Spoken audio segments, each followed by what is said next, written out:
We are live. Hey, John, what's going on? Hey, how's it going? Good, man. So just for everybody out there in the audience, I am with John. I don't want to ruin Macatangay. John is fine. Macatangay, right? Yeah, that works. Awesome, awesome. What kind of name is that?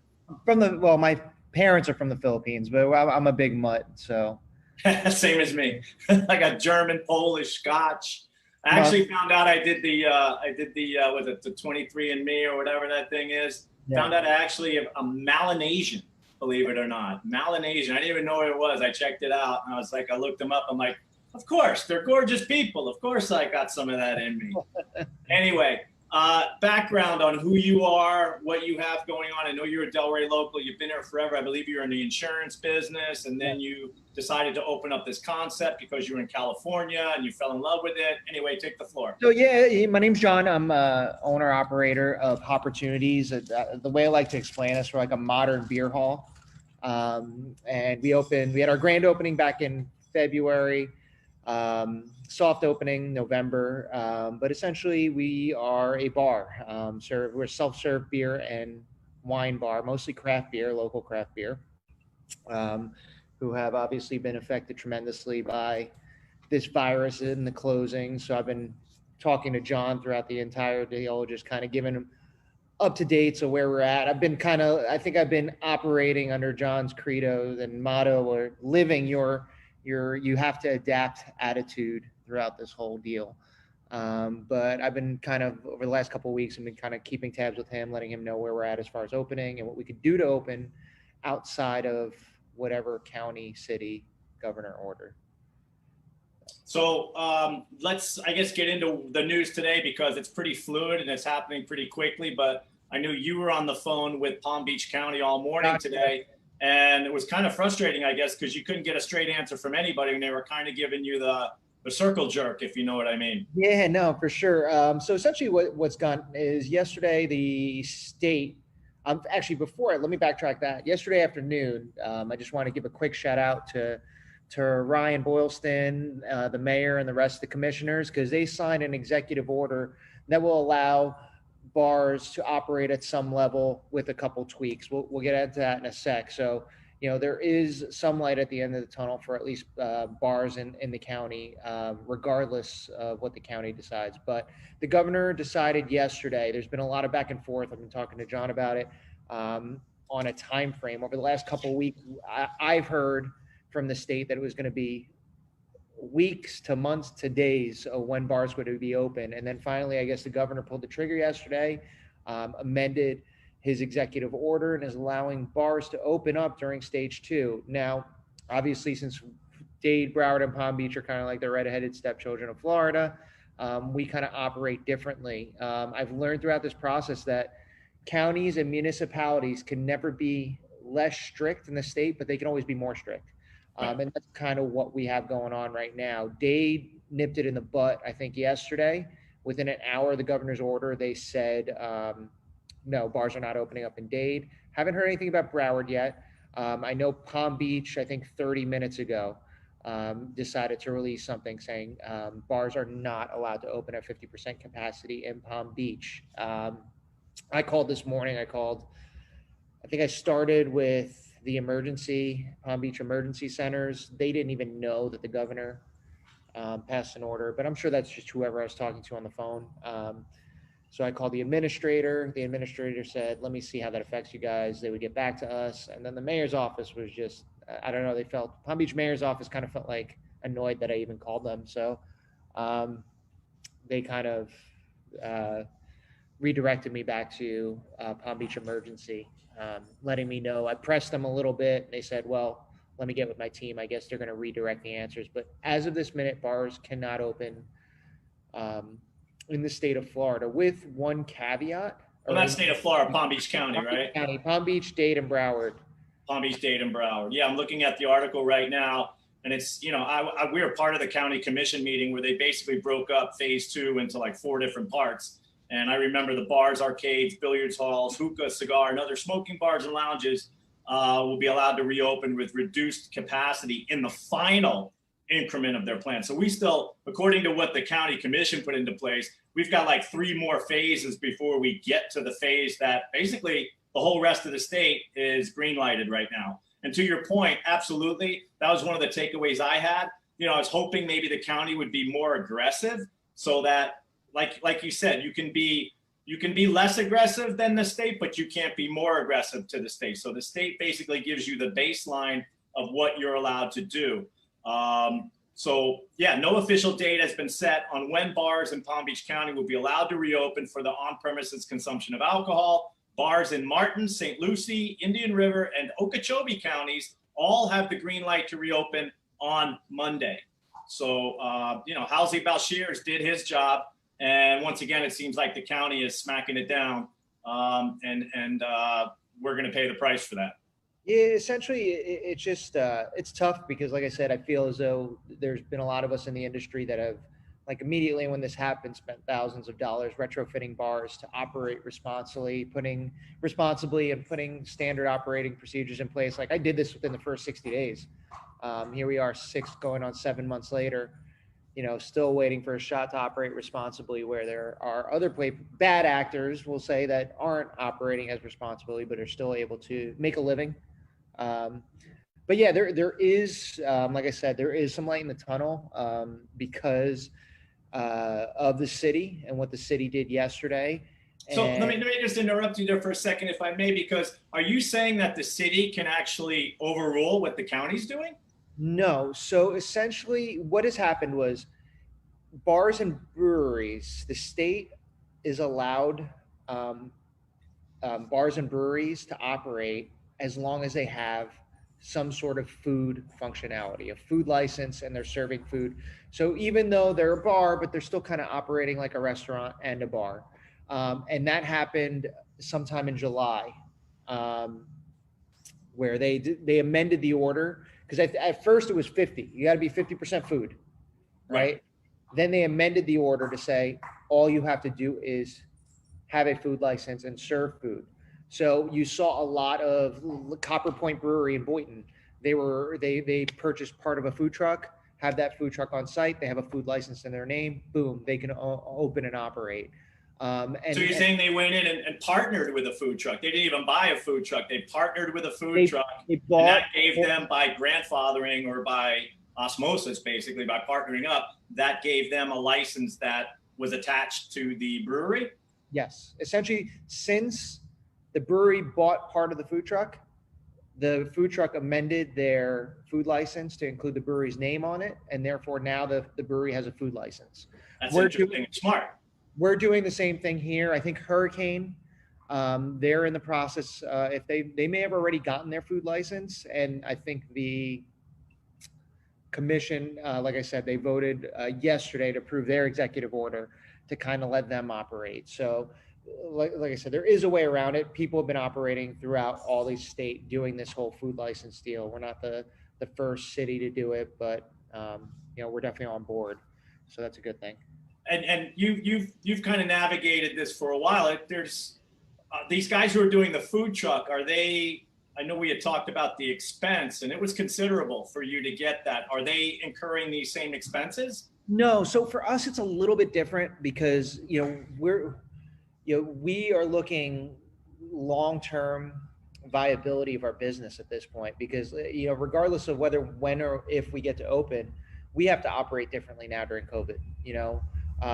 So for us, getting a food truck, and the other thing we wanted to do is we wanted to push people outside just to be safer. For us to do that here in the city, we have to change laws, and changing laws costs money, and that's what it comes down to. So other cities, no, it's not the case.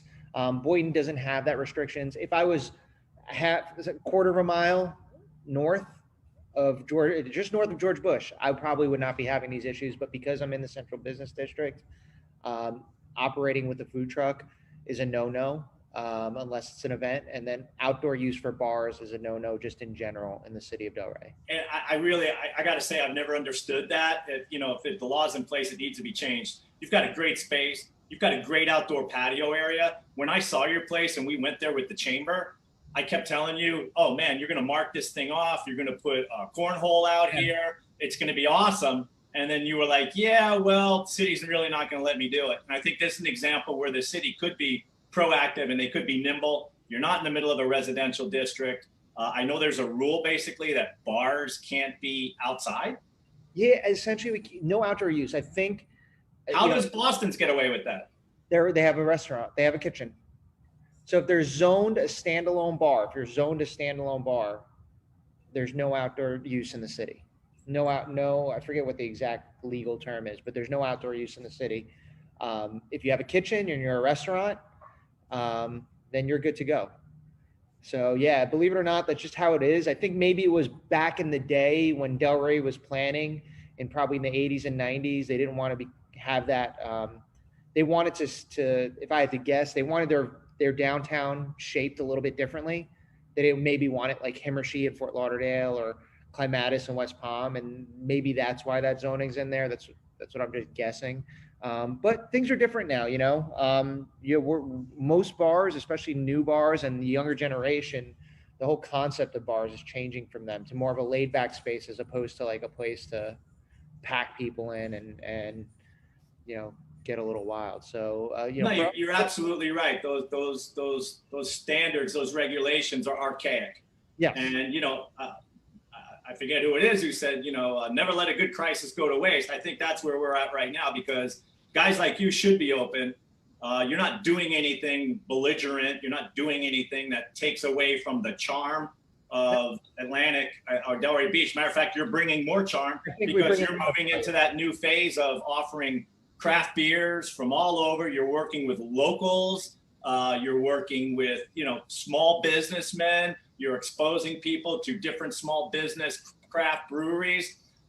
You're off a wholesome environment, with the food offerings, food trucks, and with your outdoor space. I've been inside your space, and, you can see the artwork behind you there. I would have no problem bringing my kid in there and, sit down while we're having a beer and exactly that. The idea of a bar has really changed from what it was in the 70s, where it was, a clandestine place where you kind of went to get out of the sun and smoky bars and, creepy crawlies. Well, and like I said, we're not really, our concept is German food, German beer hall. If you go to the beer halls in Germany, you're going to see a bunch of 20 to 30 somethings drinking beer. You're going to see people with laptops working. You're going to see families having food and drinks with their kids and strollers. And we've really fostered that environment. We were doing it really well. On the weekends, we'd have strollers coming through here. And I think, putting in, at first the outdoor space was definitely 100% selfish. We wanted to grow that business. We thought having an outdoor beer garden in Delray would be perfect. But at this point, the outdoor space is it's a must. You can't operate during COVID outside. And what we know about the virus and the aerosol, putting people outside is just going to be safer. Yes. That's 100% it, like I said, so far, I think step one with the city was definitely, was great. But we still have a lot of work to do. And we're hoping what we're doing on our end with the cities, we're actually rewriting the law that allows the commission to look at each bar on a case-by-case basis, as opposed to, hey, everyone yes, everyone no. It's going to be like, no, let's look at every bar at a case-by-case. I'm sorry, my dog is squeaking her toy over here. Taffy. Okay. So I'll fill in the time there, because that's what I've been screaming from the mountaintops. And, Billy Himmelrich was just in LA recently, and what they've done to kind of pivot, they basically let all the restaurants basically figure out themselves. They're like, listen, you guys can go to the street, you can build out, you don't need permits. You just do what you need to do to get open and serve as many people as you can in a safe fashion. And I wish that the city would take some of that into consideration, because exactly that, case by case. As you walk around, I do it all the time. I'm looking at these restaurants on the Ave, off the Ave. I'm like, wow, they could mark that off like third and third. They've got a huge lot across the street that they use for parking. They could easily do an L right outside of their space and make that all outdoor seating. I even heard maybe that some people said they could do it, but they didn't want to do it. But yeah, case by case. Your place is screaming for an outdoor patio there. I mean, it really is. And that's how you keep people safe and you get your small businesses to open. So I'm totally on board with that. I really agree with what you're saying. And I know that it's amazing. You're actually trying to change the laws, which can't be cheap. You're actually trying to change the laws so you can get where you need to get open. Well, listen, it could be cheap for the multi-million-dollar restaurant conglomerates. It's probably a drop in a bucket for them. But for a mom and pop, even a small business owner, I don't think it's really as conducive. I was kind of surprised, but yeah, it's what has to get done. In order for us to move forward, someone always has to kind of progress. Yeah, you need that trailblazer. Like I said, I wish that the city would be a little more cooperative and a little more nimble in trying to help guys like you. You're a local guy. You raised your family here. Yeah, You saw this concept in California, if I remember correctly, when we met yeah, at the chamber. my story is like I used to work. I moved up actually north. I live in Hypoluxo right now. Drive down to Boca years ago, and always drive through Delray. I was originally from New York, like most people. Lived in Broward for a long time. Found Delray Beach, and I'm like, you know what? When I stop working for State Farm, I'm going to open up my own insurance agency in Delray. So I did that. Worked for 5-6 years, saving money. We're like, you know what? We're gonna move to Delray now. We're kind of at the place where my family's growing. I send my kids to Unity, right down the street, and you're like, it's time to move to Delray. And then, unfortunately, depending on who you talk to, fortunately or unfortunately, if you talk to my wife, I found this concept, and I'm like, you know what? Our move can wait a little bit. I think this would be a great business for Delray. I think this would be a great concept for Delray. I think the location that we found is conducive to locals who are kind of, sometimes during season, it's tough to get a place at a seat down on Atlantic Avenue. And if you want a place where you're not going to be crowded or overwhelmed by tourists, sometimes we having that, I think Matt from Craft Food Tour said it best. A lot of the charm that come from these little towns and cities have these little places off the beaten path, like Third and Third, like us, like the Sail Inn. It's just one of those things that just adds to the charm. And especially now that I'm going to be closer to 2 new hotels within an industry like craft beer, which is really seeing a renaissance, kind of like wine did in the 90s. I think it's just a great vibe for us in the city. So yeah, no, we want to be part of the city. And like I said, I wouldn't have sacrificed certain things to open up a new concept if I didn't think it would be great for, my family in the city. No, you take that risk on, and I agree with you 100%. If you're in Delray Beach and you're not going to Sail Inn and Third and Third and Rose's Daughter and Brule, you're really missing out on the full Delray Beach experience. And those are all mom and pop restaurants. Those are all small business owners. Each one of them is a great story in and of itself. They are the heartbeat and the soul. Papa's Tapas, Caesar's Ribs, Windy City. I mean, the list goes on and on and on. And, as a commercial broker, I've been reading a lot of articles with, Chipotle and Domino's have teamed up, and they basically have a team of people that go out into these communities, and they're looking for spaces that they basically got all this deep diving demographics and data that they can get because they are a large conglomerate. And they basically look into an area and go, wow, we should really put a Chipotle or a Domino's here. And then they put a circle on the map. And then they have their guys run out and talk to every small business restaurant that footprint matches what they want. And they go, hey, man, how you doing?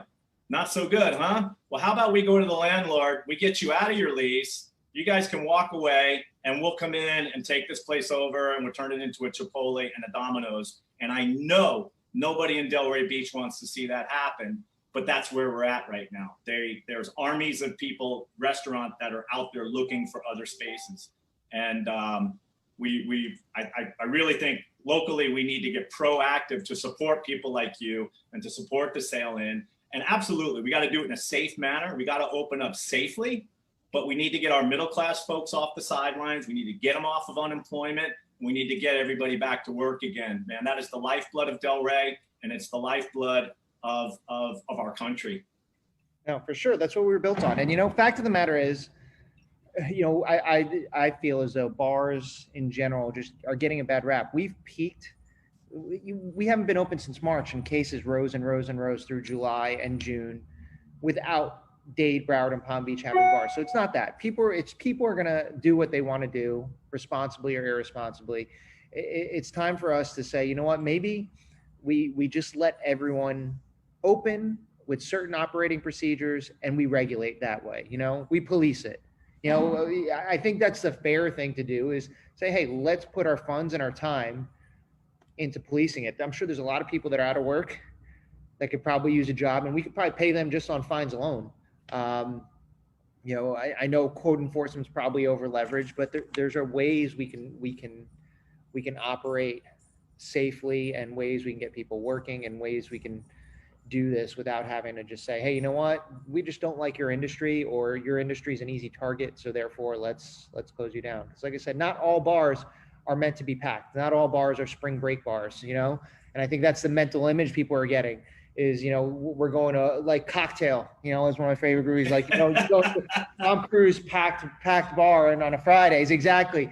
And I feel like that's the mental image that's out there. But, you know, fact of the matter is I don't even have a bar. I own a bar, but there's no physical bar in my space. We're 100% self-serve. The data on the self-serve actually shows that we're actually possibly even safer as long as we regulate the amount of people that are pouring beer, because there's less transactions. You know, there's no bartender touching a beer, going to a waiter, going to a person. This is from spout to beer. So a lot of the industry has self-serve, like as almost a step safer than actual going to a legitimate, you know, a bar with a bartender. But, you know, it's one of those weird things where we had a great staff, and, you know, we're down to 1.5 now. Myself and I have one other girl that comes in 4 times a week just to legit fill cans. We become. What would you be staffing right now in a normal situation, getting ready to go in season like we are? So it would have been like our first season. We had 8 or 9 people on payroll. That's 7 people basically that are out of a job right now, or that are working somewhere else that you could have had, and you could have been supporting them, payroll, paying taxes on these folks. Absolutely. And for us, you know, we were profitable in the month of February. So our model was working. We're doing well. Our March was about to blow it through the roof. So I know you've been in the industry forever. My father-in-law, who I lean on for a lot of guidance, is in the industry forever. And he was just saying, hey, you know, I've owned a bunch of restaurants and bars, and for you to be in the green so early is kind of a testament to what you're doing. So yeah, we just want to get a shot. Let's backtrack. The good thing about this is we've been able to shift our model so much that we didn't do any to-go sales. We're now selling cans, bottles, filling up beers from the taps. That's been good. We're going to keep that.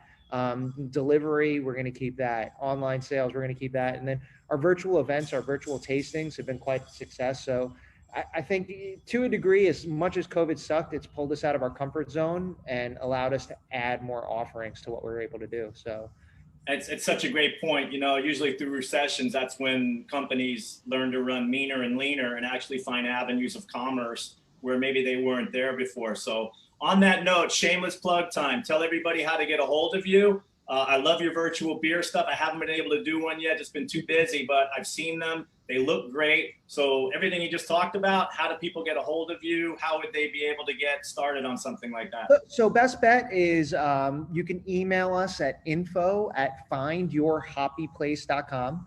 Love it. Instagram and Facebook messaging. It's just the quickest way. You know, we always have our cell phones, and we're a lot more proactive to responding to a message on Instagram or Facebook. We did just hit 4,000 followers on Instagram and Facebook. So my plan is to do 4 giveaways. So we haven't, you know, we've been open for 4 months legitimately, and we've got 4,000 followers. So we're going to do 4 giveaways next week, and we're partnering up with probably 4 different local businesses to give away some beer and some of their offerings. So if you're not following us on social media, do it, because we're going to be supporting some local businesses here, as well as you'll be able to get maybe a free meal or free events or free beer throughout next week. So that would be the best way. But if anyone has any questions, yeah, we've been doing those virtual beer tastings. We've actually kind of slimmed down our offerings to the public with the breweries, and we've been doing a lot of like company beer tastings for company. I was just approached by a university to host a virtual beer tasting and trivia for their staff since no one's in schools yet. So we can work with you if you need some virtual events. I always said we were an event-driven business that happens to serve really cool beer and provide a cool atmosphere. And now we've just taken that event-driven business virtual. I love it, man. You know, the one thing, every restaurant I talk to, you guys have such a never say die spirit. You guys keep me positive. I think you keep the community positive. The fact that you've been able to pivot into different areas, you know, hey, drive through, hey, pick up, hey, let's do virtual this. You guys just are not resting. You're an inspiration to everybody, I think, in the community. So the bottom line is Palm Beach County is not open. You know, basically you got to get that food license going, partner up with a food truck, I guess, or something along those lines. What would you recommend right now to the sail-ins out there and all these other guys that are out there? Feel free. You can always reach out to me. If you have any questions, if anyone, you know, reach out to me via social media. I'll shoot you my phone number. We could chat. Essentially, if you're in a place that allows food trucks or, you know, pop-up food vendors, it's a pretty quick fix. If you have a friend that owns a food truck and they want to just change their name on their license and sell you part of their business for $1, it's a 2 to 3 day turnaround to do that. So you could be possibly open within a week. If you decide to do the route that I'm going, we're going to have a full-time food offering here once we get approved for our food license. We partnered up with one of the guys at Two Fat Cookies. And he's creating Kobe? No, Kobe's too busy, man. Kobe's got too much fun to say right now. But we are doing a giveaway with Kobe next week. But we partnered up with Pete, and he started making pretzels and pretzel buns. We've actually partnered up with all the local breweries, or a bunch of local breweries. We've been getting spent grain from their brewers, and then using that spent grain to create the pretzels and the pretzel buns. We've been using their beers. Well, he's been using their beers to make whole grain mustard and beer cheese. So we're going to have a food offering. We're probably about another week or two away from getting that food license in here. And we'll have brats, dogs, and pretzels. Well, you got to let us know, because that sounds absolutely fantastic. It sounds sustainable, which we all love. It's a great collaboration between young entrepreneurs that are, you know, you guys are the future of Delray Beach. You guys really are. And you're one of the reasons why I moved back here after 30 years, graduated high school in the 80s, came back in 2010. And your spirit and your entrepreneurial spirit, and not to mention pretzels with homemade mustard and beer. Are you kidding me? Oh my God, that's going to be great. So let us know. We want to help you guys promote that and get the word out there. It sounds absolutely amazing. Last words you want to say to anybody out there that has a business or customers, or just the floor is yours for the last minute. John, what you've been doing for local businesses, I just want to say kudos and thanks for putting yourself out there and really just trying to keep people afloat and trying to give our city some hope. I think you're definitely a beacon for that here in the city. And just everyone keep moving. Don't stop moving. If you stagnate, you're going to succumb to this virus, whether it be financially or your business is going to hurt. But just my deal is don't stop moving and you'll be fine. You know, we'll all get through this. Awesome, brother. Well, I really appreciate you taking the time out. I've been meaning to do this for a while. It's great to get your story out there. I appreciate you, looking into what's going on. Unfortunately, we've got some bad news for the county. Anyone who has any questions to see what we're doing, even from a business standpoint or beer standpoint, it's one of these weird things that people think that craft beer is a secret, or getting craft beer is a secret, or it's exclusive. It's not. It's meant to be consumed by everyone. The more the people that drink great local craft beer, the better it'll get. So if anyone has any questions, they want to open up their own craft beer bar, they need craft beer selections, or they just want to know how the hell do I get a food license, give me a call. It's real easy. Thanks so much, John. Take care, man. Have a great weekend. You too.